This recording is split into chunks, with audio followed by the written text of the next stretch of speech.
you to our presentation today.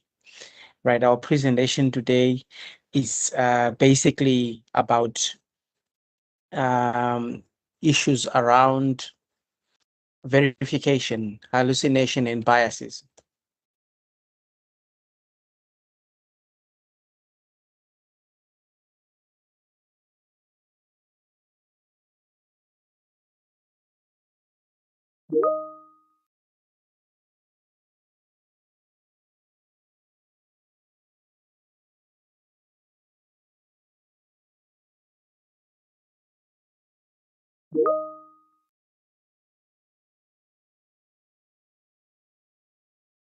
Good morning, Doc.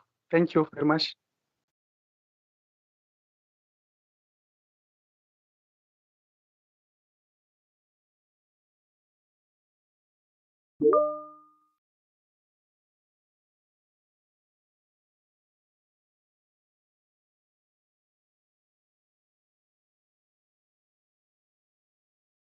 All right, so today we're talking all things identifying biases, reducing hallucinations, and ensuring academic integrity in our academic work when we're doing academic research. So that's what we basically want to be focusing on today in our presentation. So first things first, my name is Dr. Muringa, and I am gonna be with you today for 45 minutes to an hour max, right, as we go through and navigate the concept of verifying AI in academic research, right? This is just going to be a conceptual presentation, right? But also with some a little bit elements of practicalities that are involved with, right? So I always argue that if you are a researcher or a research lecturer, or if you are conducting research, or if you teach or train research, right?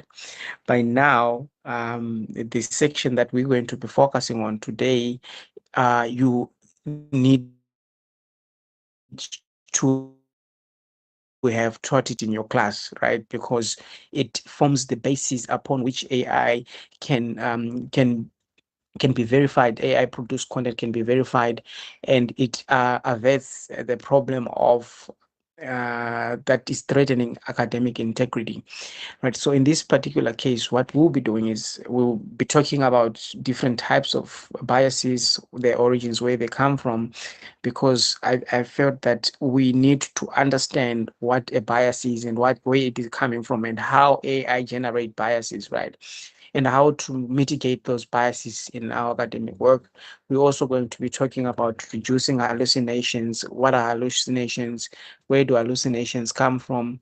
And etc. etc.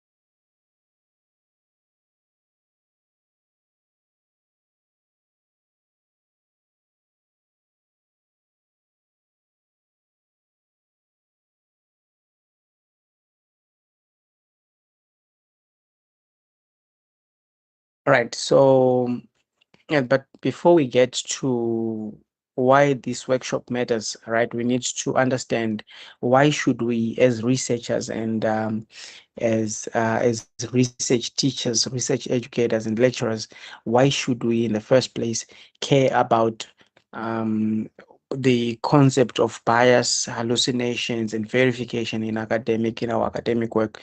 Why are these things important, and why should we worry ourselves about those? Right. The reason why these should be treated with caution is number one, uh, we understand that 73% of researchers use AI tools regularly, right? And this number is long increased, right, with current and recent research that has been released. And we also understand that 68% of researchers assume AI outputs are accurate, which is worrying, right? This is 60%, 68% of AI users. They assume that the output that comes from AI is accurate, which is a very huge problem and a concern, right? And 45% have also encountered AI research, error in research, right? This is, I think, this is what most of us have experienced, that you'd see that there are errors here and there when you generate your work or your output. That is if you're verifying that output that comes from AI, right? And 30% more likely to cite unverified AI references. And we've had a lot of cases. I know for PhD theses that I've been called to advise on deans and academic leaders regarding what should then be done in terms of a student has at least 20 or 25 citations, right, that cannot be verified, right, that are fabricated by AI. And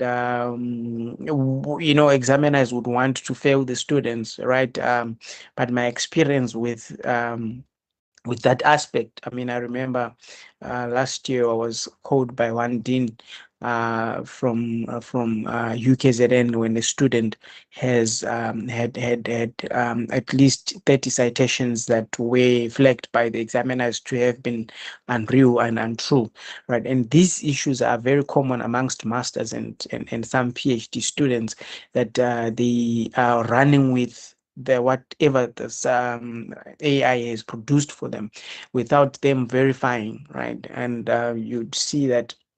So my advice was basically this is a threat to academic integrity, and this is a lot of citations to have had been, fabricated, and it shows that the student exclusively relied over there was over reliance on AI. Right. So our basic advice was just the student needs to go back and re-verify every aspect within that thesis, right? Each and every sentence, each and every citation, everything that is in there within the document needs to be verified, and the student needs to produce a matrix, a table of what they've done and the verification that they have done, so that they can update the document, right? Punitive measures, I think they're too harsh when you're dealing with AI. I think in the same way, we would say when somebody is plagiarized work, they need to be given a chance to go and redo. I think that's what is happening now. But also the frameworks that are within the universities, they are not punitive in nature. Actually, they advocate for the issues of disclosure and verification, right? So there was no room for being punitive, but the examiners already said the thesis should. One of the examiners has already said the thesis should be failed, right? Because it threatens academic, it doesn't meet academic standards, right? So 12% of researchers, only 12% verify AI claims against primary sources, and this is very concerning and worrying, that majority of researchers that are using AI, they don't verify the claims, especially when AI says, or the content says, according to Muringa 2026, right? Seldom do researchers go and look at what Muringa has said and cross-check it with what the platform has said. And most work that is being produced now at master's, PhD publications is replete with these cases. And the said part is the supervisor themselves, they also do not verify the claims. The reviewers also are not verifying the claims, right? And what we see is a chain of content that is being cascaded and peer reviewed and examined, that is whose claims are not verified at the end of the day, right? And some of the reasons why this is happening is the time constraints, and also some believe that the work that AI is generating is accurate and has no flaws, right? Which, if you are one of those people, I think you need to be very careful, right? So what is bias, right? What do we mean by bias? What, when we say AI bias, is what is bias, right? So we common here that the biases in AI outputs, content, AI content is biases, right? But when what what does it actually mean, and how can we detect that which is called bias, right? So when AI bias is generally defined as when an AI system produced skewed, unbalanced, or discriminatory outputs due to their training data and designs, right? So basically, the basic fundamental understanding is that AI is not neutral, right? It reflects the data it was trained on. So basically, you are drawing on something that has been trained to think in a different in a particular way, right? So you shouldn't be gullible and think that the output that comes from AI when you give a prompt when you're writing a literature review, that information is objective or biased, right? It's science. AI is science, right? But the information that comes in there is affected by a lot of things: the way it is trained, the geographical is where the geographical location where that platform is trained, and all those things, they come they play a role, right? So what it does is that the first bias that we need to identify, that we need to talk about, is the sources prioritized. So there is a biased algorithm surface certain publishers, right? They bring some kind of publishers. They focus on certain authors and disciplines over others, right? That's a bias in itself. When AI produces, I know I've used consensus extensively, right? And I love consensus, and I know it is a good platform, right? It does generate good work. But one thing I've identified in terms of biases is that it gives dominance to studies, to research, or to the work that was done in the Asian countries, right? Your India, your China, your Malaysia. That's what it gives dominance to. I really don't understand who or where the platform was developed, right? But if you use consensus, you would see that there is a bias in certain type of publishers, right? Publishers, that most journals that come out there are from the Asian countries. The authors also Asian countries, and the disciplines is the disciplines that your STEM disciplines, right? Those are biases that are there, right? There is also what we regard to as voice excluded in biases, right? You would find that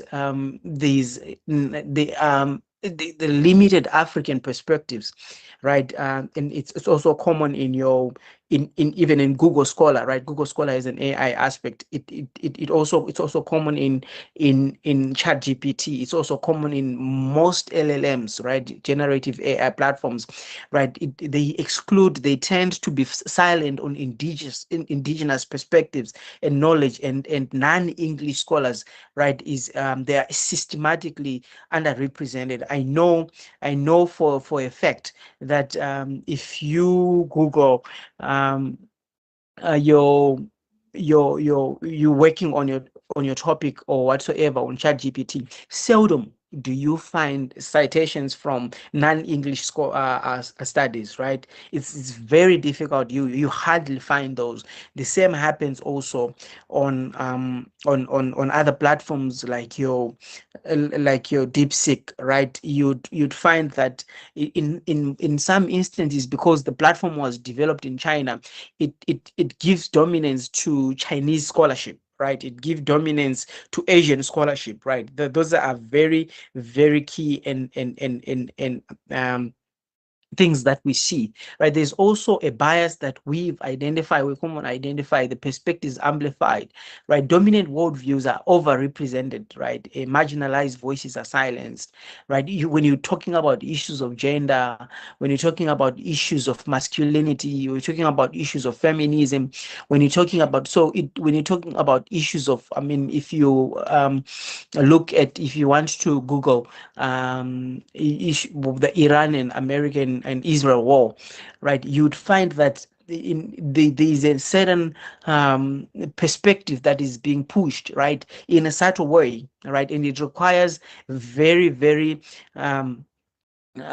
critical thinking and critical analysis of that output for you to actually understand that the dominant worldviews, the dominant perspectives that are being pushed here are those that some people call imperialistic, right? So interpretation shapes is another common bias that is common in AI output, right? Interpretation shaped bias influences theoretical framing, right?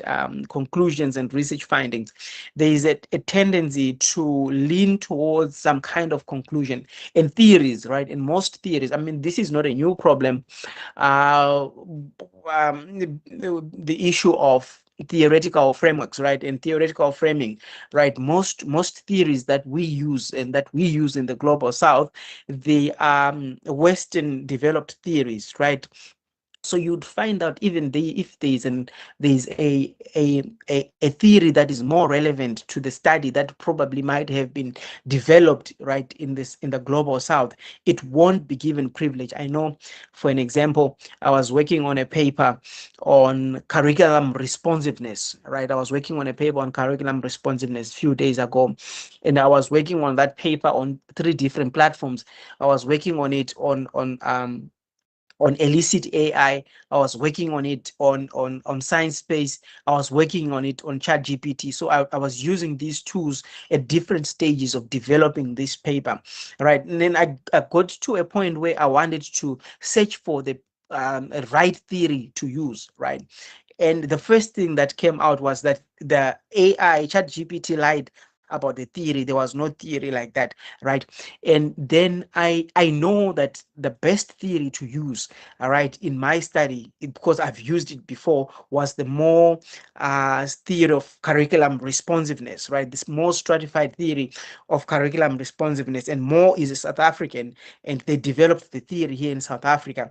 Then I said to ChatGPT, are you aware that the most theory of curriculum responsiveness can be I was having a conversation with ChatGPT saying, how about if I can use the most theory of most model of stratified curriculum responsiveness? You know, it talks about all those different stages of curriculum responsiveness, right? And ChatGPT said, you can use it. Right, you can use it. That was the response of ChatGPT. It said it's a good theory, you can use it, but there are more uh, dominant theories that have been used before that you can use, that are more strong and they can apply more to your study.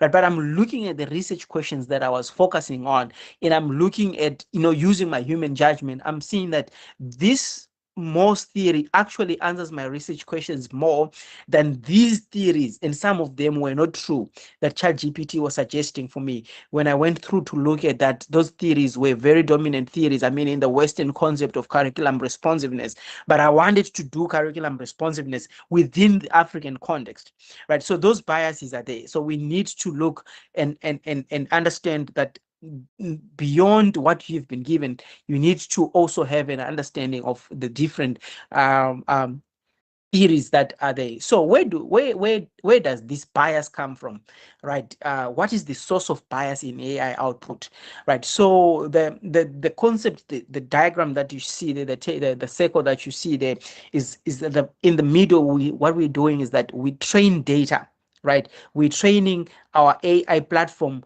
on a set of data that we have, right? We collect an amount of data, or on websites, or on databases, that we have, right? And most of the platforms that are developed in the Western world, right, the data is seldom trained on databases in the African context, right? So then after the data is trained, there is now data curation, right?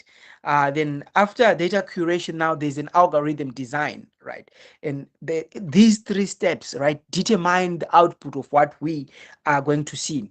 And on the right side, what we have is that the geography might be overrepresented, right? For example, Western and global North perspectives now dominate the training the data set, right, then the language bias, right, the non-English scholarship is then severely underrepresented, right, in the training of the data. Then historical inequalities, right, there is now systematic biases in academic publishing are now encoded into AR outputs, right? Then algorithm design choices, right? Now, what the system prioritizes and omits is a decision or is a design decision, not neutral. And now this is where things go bad, or this is where things go south when we are doing research, right? We need to understand how algorithms work and how algorithm design choices are created as researchers, right? That's why I said this section of AI, if you are a research lecturer, right, you need to teach this to your students. This is very important, because if your student do not understand how algorithm design function, right, they will assume that the output is neutral and objective, whereas, right, what the system prioritize and omit some kind of thinking, right, it's not by mistake, it's actually a design, right, that when we design our algorithms, they need to favor issues of, imperialism. They need to favor perspectives on feminism.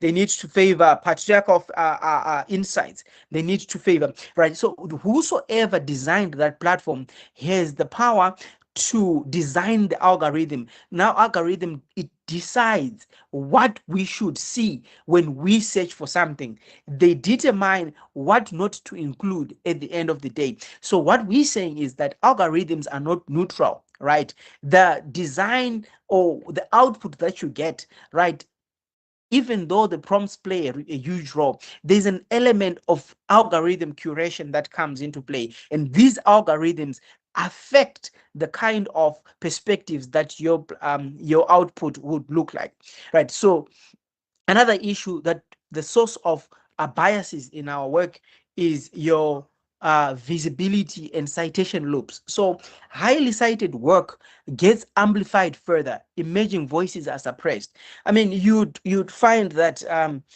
beyond your Brown and Clark thematic analysis, what Brown and Clark have done, I know that they've done a great job in terms of coming up with a thematic analysis approach.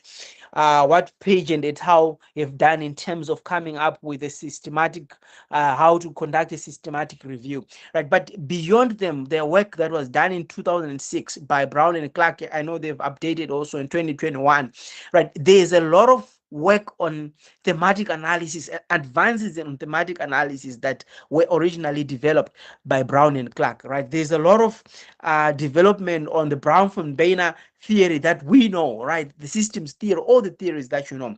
But what happens is that because of the algorithms, right, they tend and they are trained to pick up highly cited work or things that people talk about much or things that people reference a lot. And as a result, what it does that there is a bias towards those highly cited work and suppress otherwise relevant perspectives that would have been gleaned and taken from emerging scholars, from emerging researchers. And most of the perspectives now that coming from the global south, because they're not highly cited, they're not visible, right? They tend to be ignored and suppressed, right? That therefore the work that we are working on becomes biased towards those Western kind of thinking. Right now, let's talk a bit about algorithmic curation and visibility. What really happens, right? So now the question is, how does AI decide what knowledge matters, right? So it looks at, like I've already said, that it looks at what are the dominant scholars in that particular field, right? Who are the most cited scholars in that field, right? Where is most research about this topic coming from, right? And all those things. Now they determine the knowledge, right? So, but when we're talking about algorithm curation, what we're saying is that you need, when you prompting, to request for all knowledge, right? You need to identify, to emphasize, I need African perspective, I need indigenous perspectives, I need Southern scholarship, I need local scholarship, I need global scholarship, right? that's algorithm curation. Now, what you're doing is that you are turning and influencing the algorithm so that it favors what you are looking for instead of you relying on the output, right? So now you need to filter your content or your prompts by popularity, by citation count, language, discipline, right? You need to include those things when you curating your algorithm, because that's how they curate their algorithms. So you need to counter curate those algorithms, because when they design the algorithm, they say filter the content by popularity. The most popular content comes out. Filter by citation count. The people who are most cited count out. Those who do bibliometric analysis would know what I'm talking about. The language, filter by English. The discipline, the STEM dominates, right? And it is ranked by algorithm preferences, right? And the training ways that comes out. So now everything that we see that comes out, it is influenced by all knowledge, by filtered by popularity, citations count, and ranked by algorithm preferences. And now it affects the training weight. And what we see now is that algorithmic curation now reinforces domain knowledge systems and erase marginalized scholarship. And for us to circumvent this problem, we need to counter, when we know now how algorithm curation and visibility is influenced, we need to counter by using prompts that counter these dominant perspectives, right? That's how to do with it. So bias in academic research context, right? So examples of bias in research outputs. Number one is theoretical bias. I've already mentioned this one, right? AI prioritizes Western theories, like your Eurocentric frameworks, over African, indigenous, and decolonial perspectives. I know decolonial perspectives, they rarely show up. They rarely come up in when you just prompt, AI from the blue, right? Then the methodological bias, right? Quantitative studies receive more weight. Qualitative, participatory, and narrative research is undervalued, and I'll explain to you why this happened. Right, the platforms that were developed in the US and in Europe mostly, right, they are influenced by the trajectory that research priorities in those countries, right? You'd know that the European government and the American government, they're downsizing on funding studies that are not quantitative in nature, right? Qualitative research is not receiving much funding, right? So when these guys are designing their platforms, right, they design them and train them to support that kind of studies, that kind of research that is funded, right? As a result, you'd see that when you're looking for studies, or when you're doing a search for literature, right, on these platforms, the highest number of studies or literature that comes out is that which is quantitative or mixed method is in nature, right? So identity bias, the issues of race, gender, class stereotype appear in AI generated examples. For example, case studies. You need to look at the case studies that you'll be given in those studies that come out, the languages that comes out. It dominates American English, right? Even I know ChatGPT, if you are not wise, right, it gives you the American dashes, it gives you the organization with a Z or analyze with a Z, right? That's because it is trained in the United States of America, right? So those are identity biases. And the framing biases also. Research questions, findings, and conclusions can be shaped by hidden AI assumptions and bias outputs, right?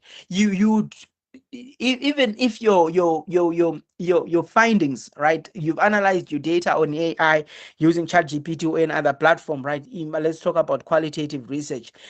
Your interviews, you've analyzed, you run the themes, right? You'd find that the conclusions in themselves, they resonate more with the kind of thinking that is drawing on Western kind of thought, right? And if you do not prompt it effectively, you'd lose track in terms of your indigenous knowledge, your African perspective, your decolonial perspective, right? Another issue is the language, the linguistic bias, where English language sources are prioritized.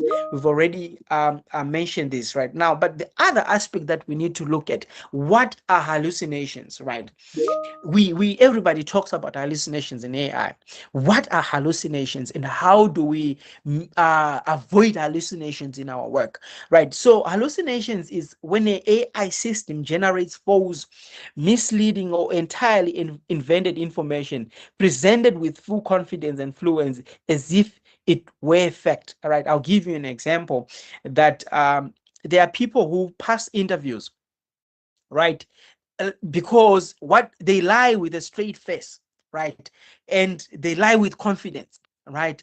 And when they are lying and presenting that information to you, the way they present and package that information is such convincing to the extent that you think that now we have the right candidate, right? But the person is actually lying. So what happens is that the person is actually hallucinating. They're presenting information as if it were fact. But what gives them the ability to be convincing is the good English, right? Is the structure of the sentences, how they framed themselves, how they present themselves. And that's what is common in AI outputs, right? You'd see that AI has a tendency to fabricate references, right? Real authors' names are paired with fake article titles, right? And now, because if you are a lazy researcher, you don't want to go and verify, right, that information, because the structure of that citation actually looks proper, right? It follows the APA's type of citation, and it follows the Harvard style of referencing. All the italics are there, all the punctuations are there, right? And you know the author, right? But what is missing there, or what is wrong there, is that the volume is wrong, the co-author is wrong, or the surname is wrong, right? And if you don't verify those things, right, that's where the problem becomes in, right? And another issue is of invented statistics, right? AI makes up a number of statistics and percentage cited as research, right? And because they are within a sentence that makes sense and giving credence and weight to your paragraph or to your point that you're putting across, you'd think and you believe that no, this is true, right? But you need to go and verify that, right? Then the false theories, the AI lies, false theories, right? And you need to verify theories. You do not rely. They fabricate those theories and ghost quotations, fake quotes, the verbatims, right? I know this for a fact that when you doing your interviews, right, AI has a tendency to give you fake verbatims, right? What it does is that it looks at the flow of your argument, right? And then it picks up, right, some bits and pieces of words within your data, right, and create a quotation or a verbatim from that one, so that it generates a a rich verbatim or quotation that supports the theme or the argument that you're putting in, right? And if you don't go back and verify those quotations, you present them as true quotations. So that's one of the hallucinations, or those are the key hallucinations that are common in AI. So common forms of AI hallucinations, typical errors that researchers encounter. And this is the tables, that the graphs that we hear here. The researchers reported hallucination types, right? The misrepresented methods. 42% of researchers, they said they've encountered this. And false research claims, they're sitting at 55%. Invented quotations, 48%. Wrong publication details, 61%.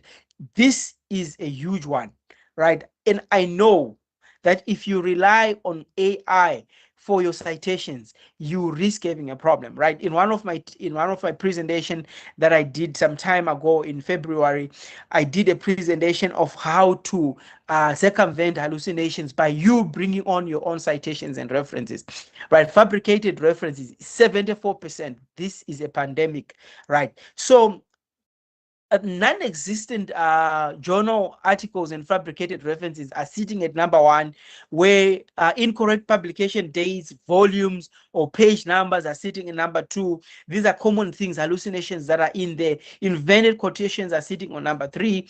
Then false claims about theories or research findings. It does lie about what a scholar study found, right? Misrepresentation of study context, methods, or results is sitting at number five. So why hallucinations are a serious risk, right? This is a serious academic offense, right? Where AI generated hallucination content, where false references, fake states, invented theories, they number one offense, right? Research trust outputs assumes AI is accurate without verification. It's a very huge problem. Content enters research. Fabricated information is incorporated into papers, right? All these are very huge academic offenses, right? Credibility is undermined. Reviewers, supervisors, and the peers lose your trust. Accountability falls on researchers to actually verify the work. The author remains fully responsible of their work, and they need to always verify their work. So limitations of AI detection tools, right? I did a demonstration of how to use AI detection tools in one of my platforms. You can go and watch on YouTube, right? TP Muringa on YouTube. If you go on YouTube, TP Muringa, you find those previous videos that we've done on how to avoid hallucinations, right? So why detection is not enough, right? I've always argued that we need to shift the question from was AI used to was the content verified. We shouldn't be worried whether the student researchers has used AI because we know that they're going to use it. What we should be worried about in this day and age is was the content verified, right? So there's unreliable and inconsistent detection tools. Now, what they do, your Qbot, your Tenitin, biggest culprit, Tenitin, right? We were discarding it in different universities, right? The detection tools vary widely in accuracy and give conflicting results on identical text, right? The decision to get to UCT discarding your AI tools was because of that tools that were actually misleading, right? The false positive, authentic human writing is frequently mislabeled as AI generated tools. I once gave an example that I uploaded my thesis, my PhD thesis that I authored in 2019 before AI, right? I uploaded it on one AI platform, right? Just for wanting to see what will happen. And I was surprised. I was above 40% AI detection, right?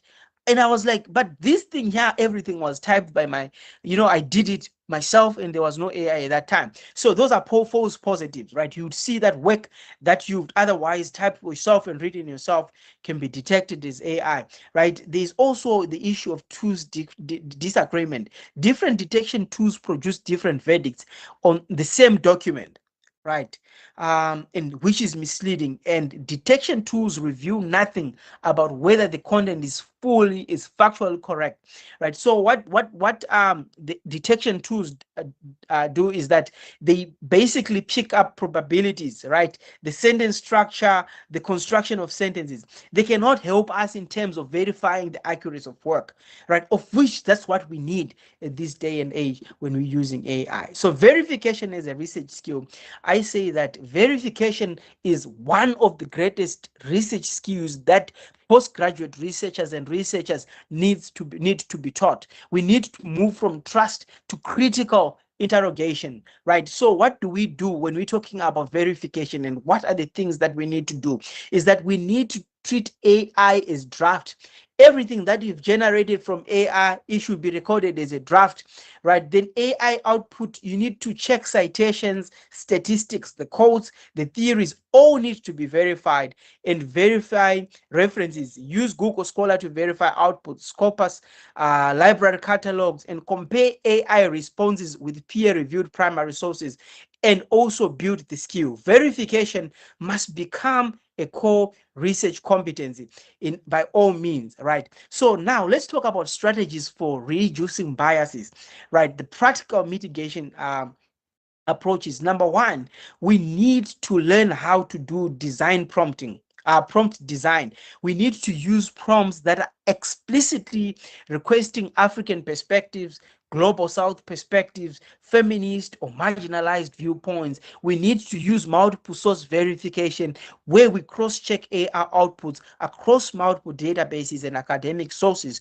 We also need to avoid over relying on a single tool. I've always said that don't use one tool for your work. We need to use critical framing. Use AI to generate possibilities, not to determine final conclusions or arguments. And you need to actively seek out non-Western, indigenous, and decolonial scholarship. Be intentional about the kind of information that you're looking for. Then you need also to learn strategies for reducing hallucinations. I've done a practical demonstration of this in one of my presentations in February. You can go and watch on that one, right? We need to request certain references only. I said in that presentation, if you go and watch it, you need to come up with your own citations to ChatGPT. Don't rely on it to give you citations. Download your citations on Google Scholar and upload your own citations, right? Number two, you need to follow up with prompts requesting DOIs, journal names, volumes, issues, and page numbers. You need to tell AI that I need these things in my citations. You need to request evidence-based responses. Ask for shorter, precise, evidence-anchored answers rather than broad sweeping claims, and ask AI to flag uncertainty.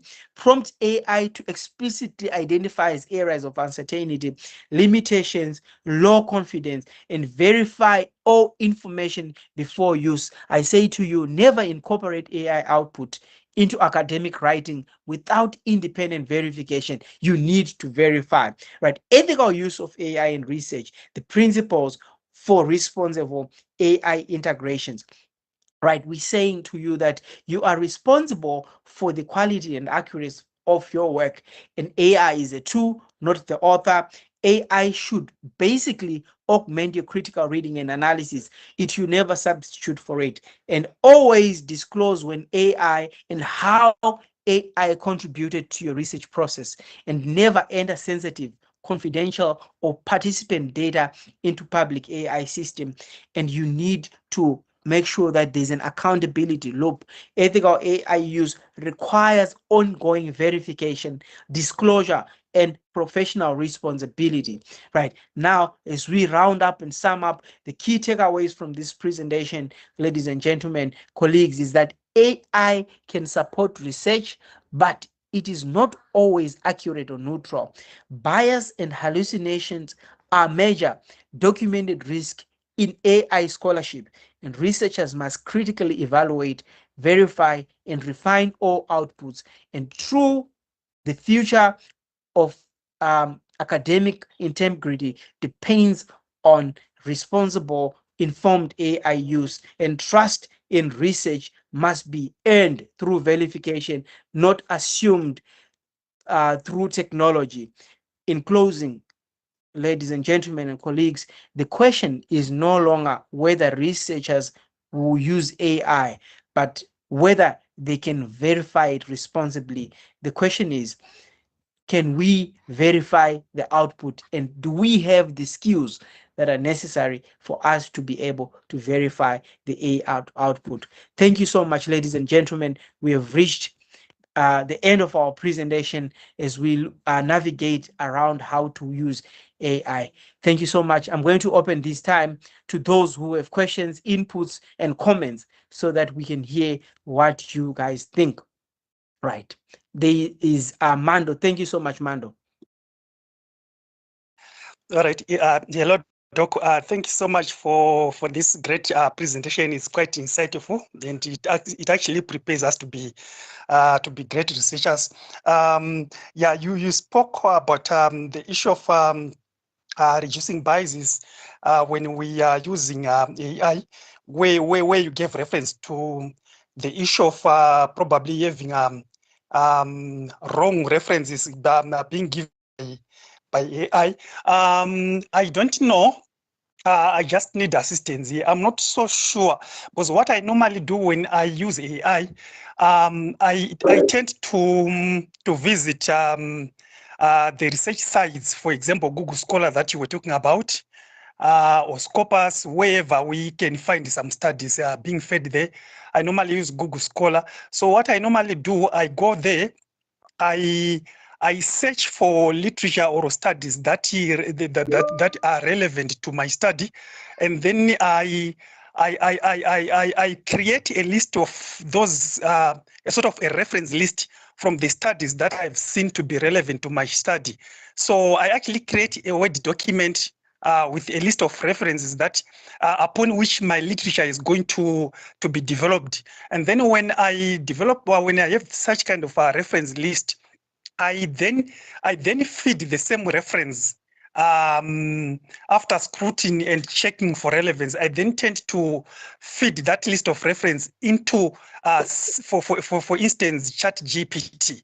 Now I then instruct ChatGPT now to make a literature review based on the list of reference that I've already generated myself directly from the Google Scholar, because I already have a predetermined list of references that I've taken myself, rather than having the reference retrieved by ChatGPT directly. So it means the task for the ChatGPT in this case now is simply to make a literature review based on the references that I've already looked at and have already prepared myself. So I don't know whether it's a good idea, but this is something that has been assisting me to ensure that when then I request the final list of references upon completion of my paper or my chapter, I'm now pretty sure that the list is going to be the one that I've instructed ChatGPT to use in the first place. So this is one method that I've been using to also try to address this issue of bias. Thank you so much, Doc. Yes, appreciate it. That's a good one, right? Well done for doing that.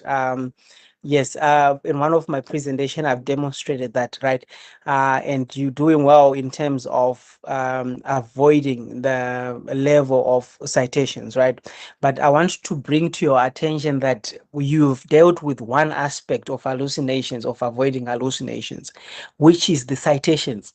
Right, so you've averted the problem of citations, right? The problem that you've not dealt with is the problem of verifying whether what ChatGPT picks up and presents to you as ideas and insights from these citations are actually true, right? Because the second level of hallucination is that it can argue for you that according to Muringa 2022, because you already put Muringa, so you are confident that in the Muringa citation, I'm the one who provided it. It can say according to Muringa 2022 or 2026, which is right? But what follows after Muringa 2026 might be a hallucination, might not be true, right?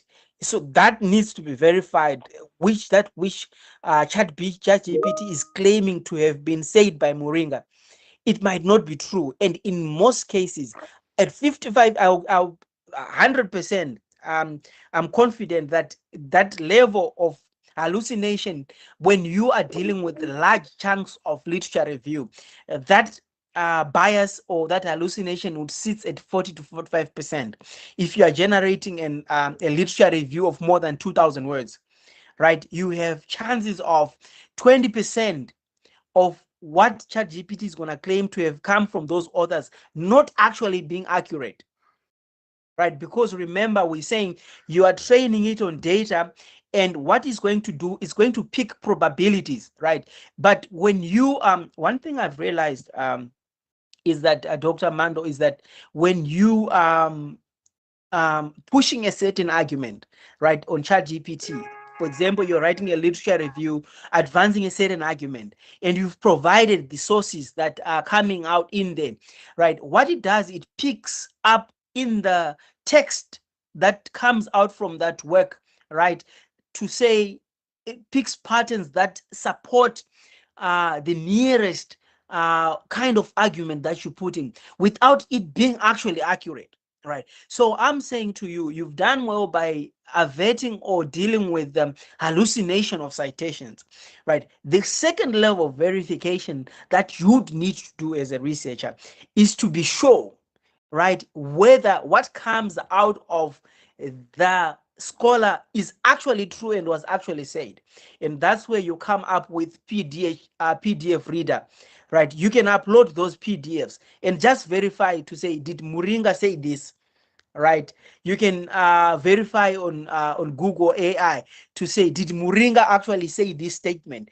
You'd see that that's the level of verification that we need at this time in point. Because to just believe that because I've provided citations to AI now is going to follow through from the citations that I've given it, it might be misleading in itself. So thank you so much, but you've done well, and I appreciate that you are advancing academic integrity by pushing the idea of verification. But verification, it needs to be all rounded. It needs to be all rounded throughout. You need to verify the findings. You need to verify the quotations. You need to verify every single thing, right? So that at that point, you need to be 100% confident that whatever I'm going to cascade here is actually true and accurate. And it's a sad reality that at least 68% of researchers and students are confident and they think that the work that they are generating there is accurate, which indeed might be misleading. Let's hear from Patience Chowachong.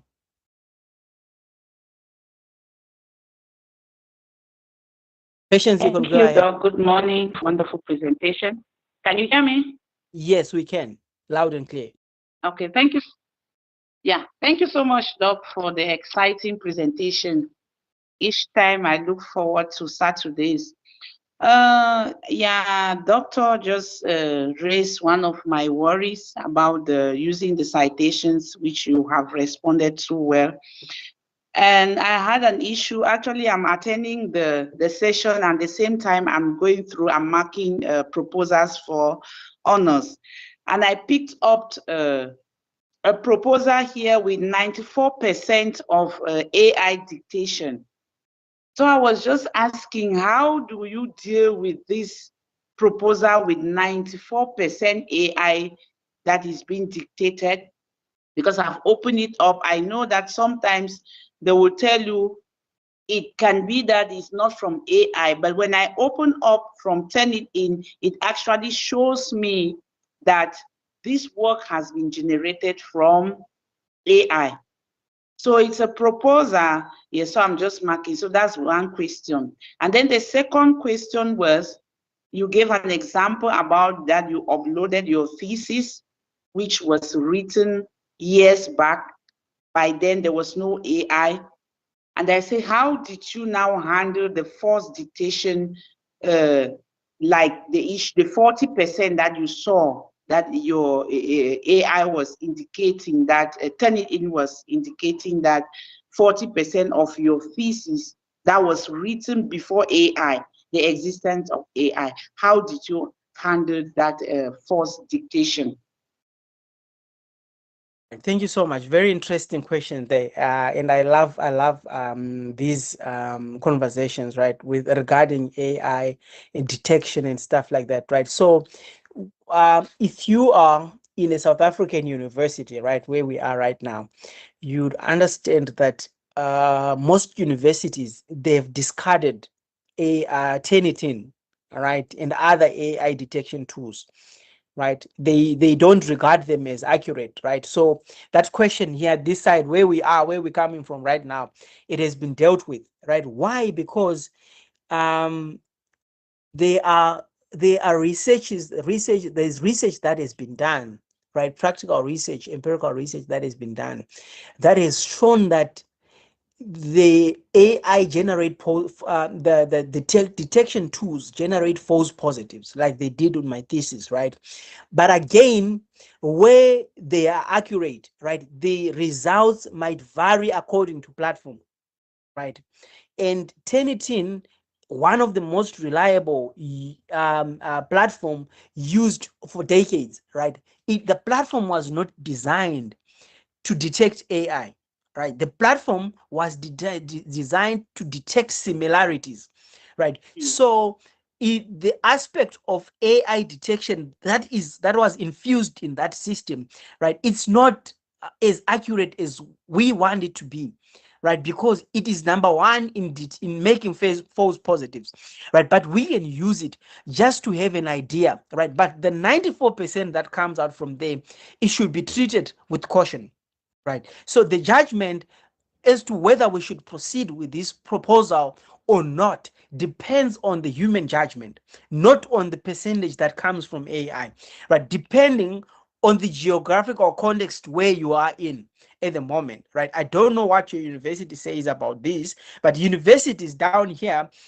they actually say, what are you as a researcher or as a supervisor or as a reviewer thinking about this kind of work? And we said the question in the age of AI, and specifically agentic AI, should no longer be whether AI was used, but was verification done, right? So when we are drawing on that premise is to say, was verification done, that we move from being worried about the percentage to being worried about whether the citations are right, whether the arguments are accurate and true, and whether that information that is there has been verified.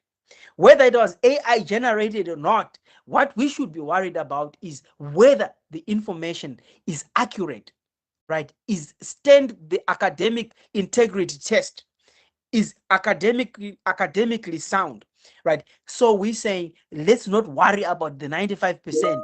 Let's now look at the specifics of the work that has been word by word, text by text, sentence by sentence. Has this information been verified, right? Because why we are not in one of my presentations that I did, where I distinguished between AI generated text and AI assisted text, we went to a conclusion that the distinction between AI generated text and AI assisted text does not exist, right? That distinction cannot be tested. You cannot pick whether the work was written by a human or it wasn't written by a human, because they are AI platforms that humanize that work, right? So I can come and take that same proposal that is 94% and upload it on Humanizer AI, and it goes back to zero. Now the question is, are you going to be happy that now it is 0% AI? But the work is still AI generated, right? So that's where we find ourselves in. Right. So I would advise you to say, beyond being worried about the 94%, sit down with the students and look at if they understand what they've generated. Have conversation with the student, ask for the prompts, and Okay, see. thank you so much, Doc. Yes, Let me just, yes, yeah. yes. Yes, you can go ahead. Okay, thank you so much. I just have a follow-up. Yeah, Yes. what I did was, I'm actually the proposer. I am their research methodology lecturer. Okay. So this is like an assessment, an Oh. assignment. So I'm marking. So they have their supervisors. So what I did with my knowledge with AI, knowing that it can be having 94%, I have actually graded the student, and then I indicated, I just, on a comment, I was asking, did your supervisor go through this proposal before you submitted to me as an assignment? That is a question. So I've given a lot of comments so that the student should be able to meet his or her supervisor, to go through the, yes, I didn't like fail the student or to say no, it was generated from AI, because I'm one person that my take is we should be able to teach the students how to use AI ethically. Yes, which is what we have been dealing on. So I have a follow-up question. I don't know whether it's a question or an idea. Okay. I taught my students in the research methodology class, I told them that it's easy. I don't know whether you know about the AI tool, the paper digest. Literature review developer. So when I was teaching them how to get literature, for what I've seen that maybe paper digest actually gives you recent papers.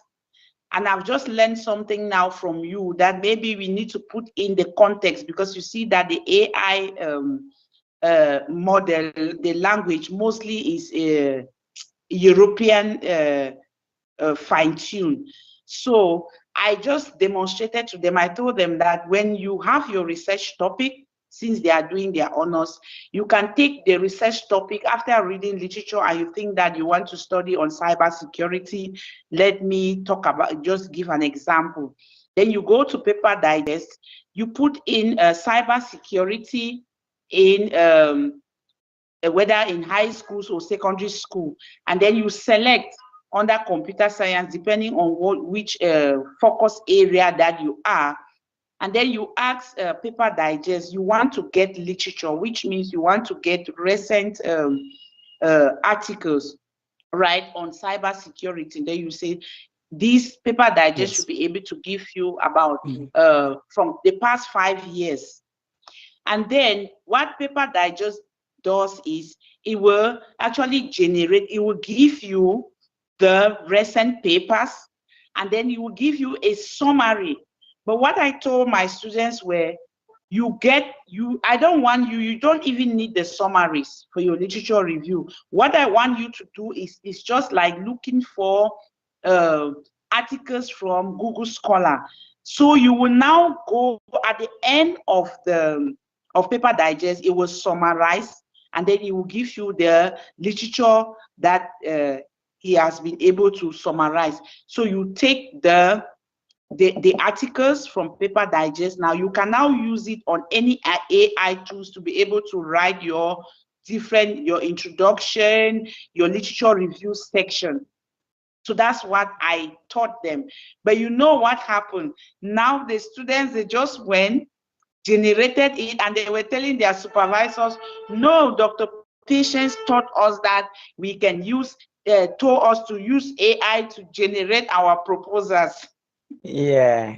No, so some of the supervisors were calling me. I said, yes, I have said we need to teach this. There's no way we can say we don't want students to use AI, but we should be able to teach them how to use it correctly.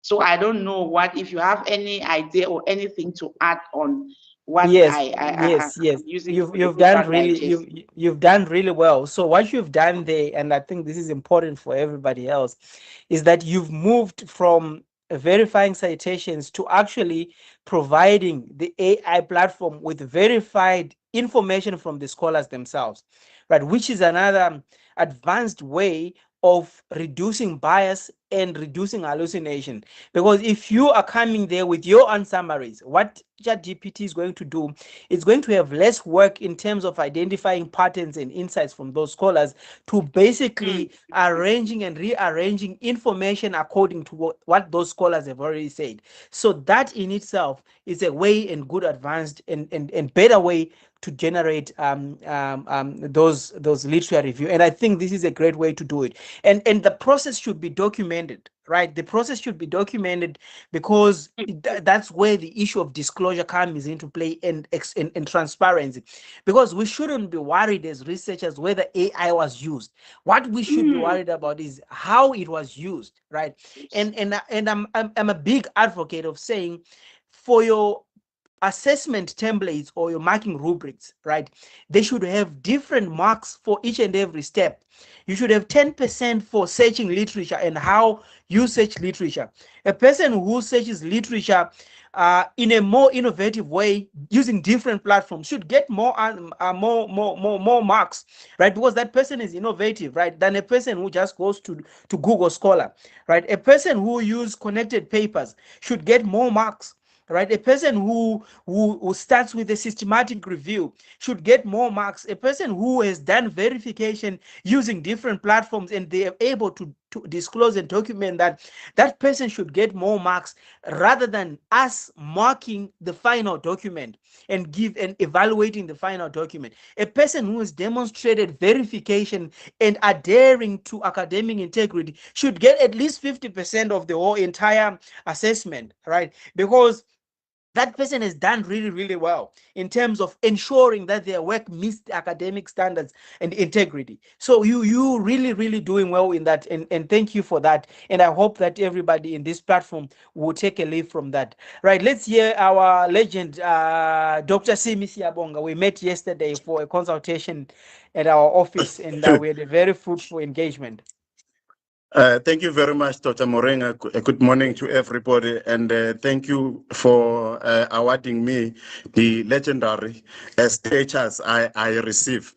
Indeed, it was great meeting you in person yesterday, Dr. Muringa, and today I really do not have a question, but I just want to share with everybody in this platform that after this presentation that you have made today, the bottom line is that human judgment cannot be replaced by AI. The bottom line is that as a researcher, as an author of a document, you take full responsibility. And how you do it, you ensure that you verify, disclose, and ensure that you use AI ethically. In closing, Dr. Muringa, you are correct. Most universities, I work for a university, I am a student at another university, and the pattern that I have observed is that indeed most universities are now moving towards discarding Turnitin, but they are moving towards ensuring that whatever you do with AI, you must disclose, you must inform the university how you arrived at the answers or at the papers that you give to the universities. Thank you very much, Dr. Muringa.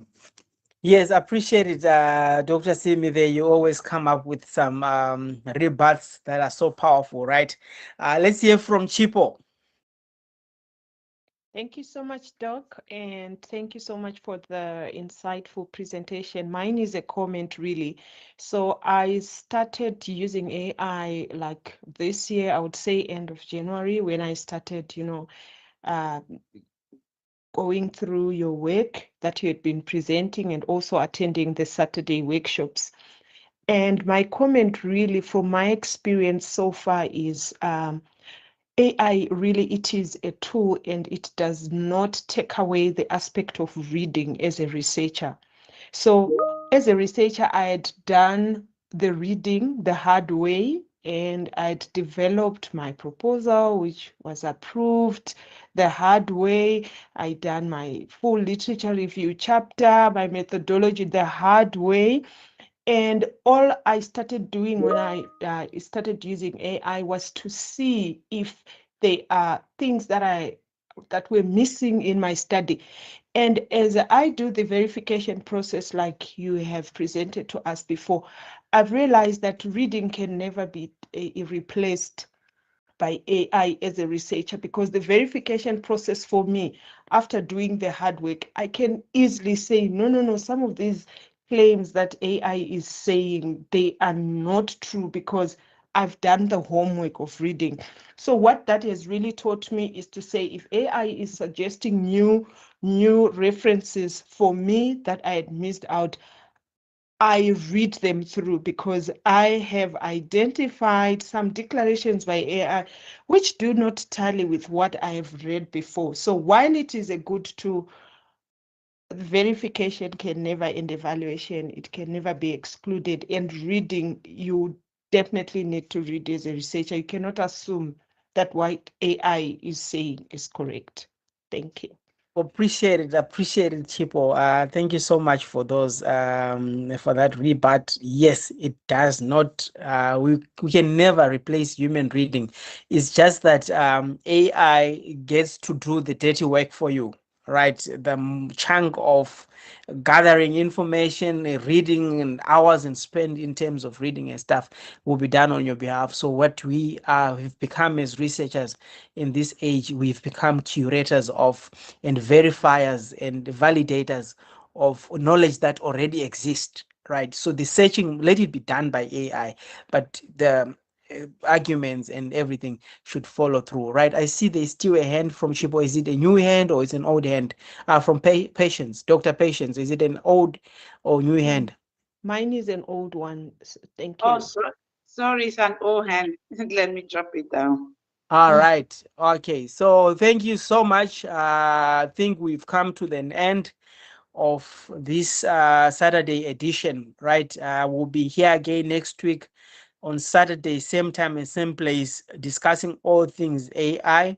Right, we need to come in back with some practicals, right, and get to do some practicals a little bit and see what we can get out of AI, and bring in some agents, right. I think we're gonna be focusing more, understanding that most of our students and PhD and masters are doing their proposals, or some are doing data analysis and stuff like that. So we're going to be coming in with some practical steps of doing this, right? And we're going to be introducing also writing manuscripts, journal articles in no time, and coming up with different ways to complete our journal articles, because that's a very important field also that we need to focus in. Need to ensure that our masters and PhDs, before they graduate, they at least have a journal article, one or two that have been published. So we need to turn our focus to that. But otherwise, thank you so much for dedicating your Saturday to listening to this. Let's invite more people and circulate our flyers to as many people as we can, so that we can have rich conversations and feedback and know what other people are doing, so that we can benchmark what we are doing, and look at best practices that are happening elsewhere. But otherwise, thank you so much, Dr. Muringa. See you next week, same time and same place. Bye-bye. Thank you, Doc. Thank you, Doc. Bye. Bye, Doc. Bye. Thank you, Doc. Bye, Bye. colleagues. Bye. And thank you so much. Bye. Bye-bye.